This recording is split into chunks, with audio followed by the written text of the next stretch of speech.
ఆసావు ఏం చెప్తున్నాడంటే, నా దేవా నువ్వు నా చేతిని పట్టుకున్నావయ్యా. ఆమేన్. ఆమేన్. ఎందుకు ఈ భక్తుడు నీవు నా చేతిని పట్టుకున్నావు అని అంటున్నాడు?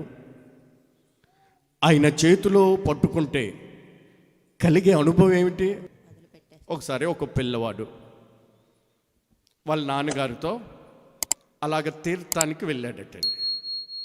కాసేపు ఆ రంగురంగుల బొమ్మలు చూసి బిడ్డ ఆగిపోయేవాడు. అక్కడ ఉన్నటువంటి పిండి వంటలు చూసి ఆగిపోయేవాడు. అక్కడ ఉన్నటువంటి ఆ అందచందాలు చూసి ఆగిపోయేవాడు. ఈ తండ్రి బిడ్డను వెతుక్కుంటూ ఉండేవాడు. రే ఇంటికి అలాగా ఆగిపోతున్నావు? అప్పుడు తండ్రికి అర్థమైంది. అందాన్ని చూసి, చందాన్ని చూసి, లోకాన్ని చూసి, దాని నటనను చూసి ఆగిపోతున్నావు. కారణం ఏంటంటే నీవు నా చేతిని పట్టుకున్నావు. అందుకని నీకు ఇష్టమైనదో కనిపించినప్పుడల్లా కూడా నా చేతిని ఏం చేస్తున్నా? నువ్వు విడిచిపెట్టేస్తున్నా. నా చేతిని విడిచిపెట్టేస్తున్నా.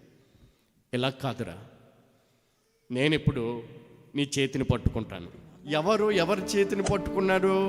తండ్రి కుమారుని చేతిలో పట్టుకుంటే లోకమే లాగినా, అందమే లాగినా, శరీరమే లాగినా, ఈ లోక నటనే లాగినా తండ్రి చేతిని వదిలించుకుని విడిచిపెట్టి వెళ్ళలేనటువంటి అనుభవంలోనికి వచ్చేసాడు. ఆమేన్.